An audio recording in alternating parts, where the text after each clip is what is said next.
homem tem transformado a natureza desde a pré-história. No entanto, a partir do século XVIII, com a Revolução Industrial, essa transformação tem sido cada vez mais rápida, modificando o ambiente ao seu redor e sofrendo as consequências dessas modificações. A quantidade de resíduos tóxicos lançados pelo tráfego excessivo de veículos e pela atividade industrial prejudica as condições de saúde da população, especialmente a dos centros urbanos. Pode até parecer sem cor ou cheiro, mas a poluição ataca diretamente a saúde humana. Pulmões e pele são os órgãos mais prejudicados. No entanto, problemas de circulação e audição podem surgir com a sujeira do ar.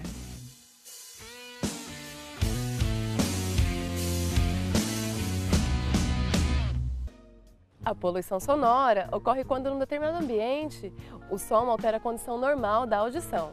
Embora ela não seja visível como outros tipos de poluição, causa diversos danos à saúde.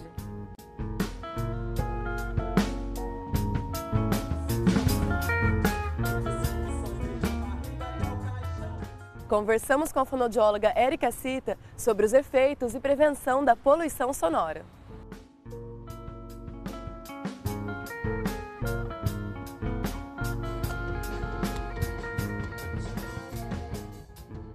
Érica, nos ambientes urbanos estamos normalmente muito expostos a ruídos, como barulho de indústrias, carros, pessoas conversando, ar-condicionado. O que caracteriza a poluição sonora? Para entender melhor o que é a poluição sonora, eu vou começar te explicando como funciona a nossa audição. O que a gente pode ver pela orelha aqui, A gente acha que tendo a orelha já consegue escutar, mas dentro do nosso organismo tem uma coisa muito maior para processar essa audição. A orelha, ela tá como a orelha externa, mas aí um pouquinho mais dentro dela, quando a gente tem a cadeia ossicular ali, que traduz o som do ambiente para movimentos mecânicos, para mandar isso para o nosso cérebro, a gente tem uma orelha média. E depois da orelha média, a gente tem a orelha interna ainda, que vai mandar essa informação para o cérebro e traduzir por aí, Então, o funcionamento da audição, a gente vê por nível de pressão sonora.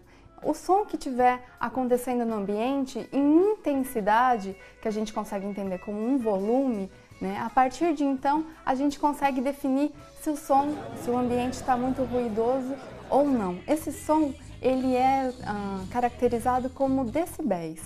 Então, se a gente for observar, a poluição sonora, na verdade, está bem ligada com a frequência, a duração e a intensidade do som, do ruído que está sendo emitido. Então, se a gente for observar sons mais baixos,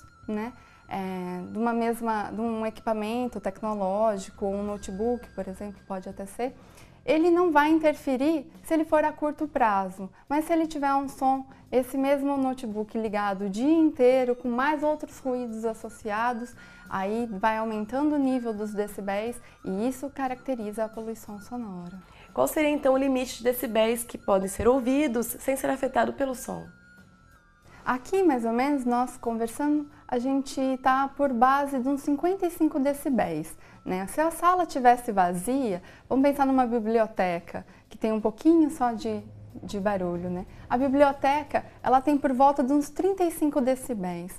A nossa conversa, 55. E aí vamos colocando sons a mais. Um som de um automóvel ligado, por volta de uns 80. Uma avenida com bastante movimentação, com bastante tráfego, a gente tem 85 decibéis mais ou menos. Um caminhão já faz 90 e um avião já ia lá para uns 140 mais ou menos. A partir de 60, a gente começa a criar estresse no nosso organismo. E a partir de 75, por aí, o tempo de exposição tem que começar a ser menor. Então, por volta a gente tem uns 85 decibéis mais ou menos, que seria uma avenida bem movimentada, isso já começa a atrapalhar a audição e também o seu controle emocional e físico ali do sistema auditivo que a gente tem. Então, uma pessoa que trabalhe nessa avenida, por exemplo, poderia ficar 8 horas em contato com isso, sendo que quando ela voltar para casa, ela teria que ter um descanso auditivo para não causar nenhum tipo de prejuízo.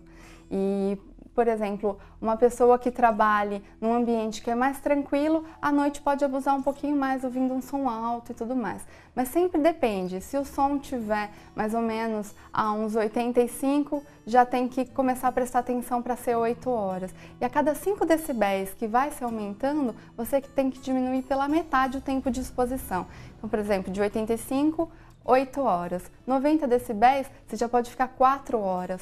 E 100 decibéis, que já aumenta mais 5 também, já cai para 1 hora. Então, 105, 30 minutos. E assim vai.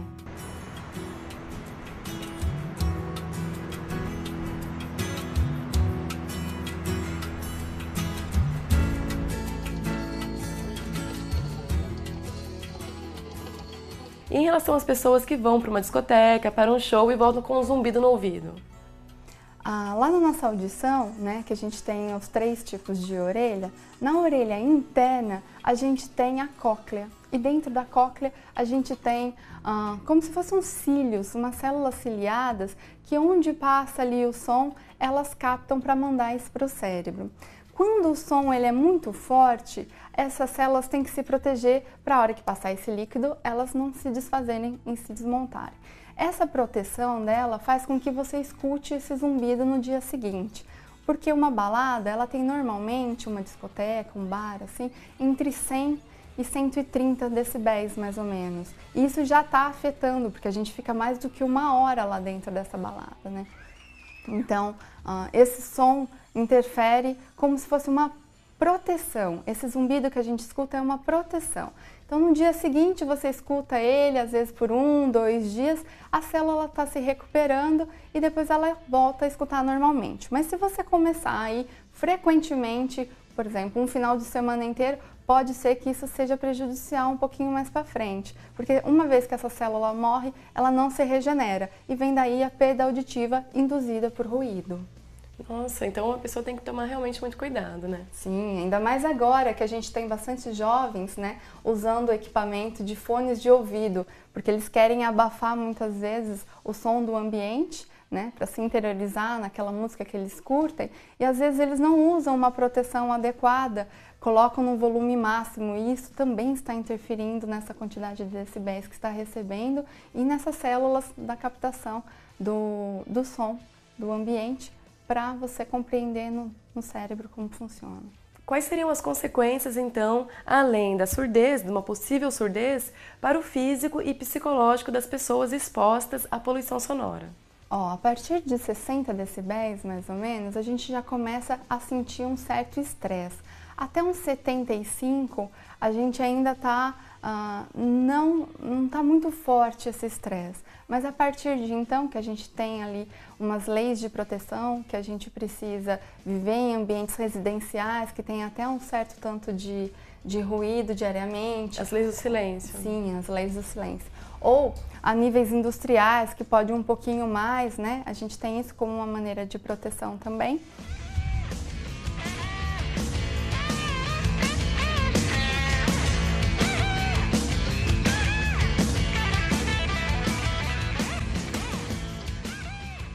Se a gente for ver, a poluição sonora é o terceiro grande problema aí que a gente tem, né?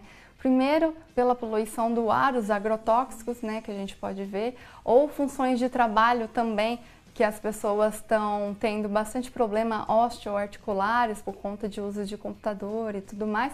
E o terceiro problema aí já começa a ser a audição, porque a gente está vivendo bastante em ambientes ruidosos. E as empresas, uma exposição constante. As empresas agora têm que se preocupar com a saúde do trabalhador, né, com essa parte mais ocupacional.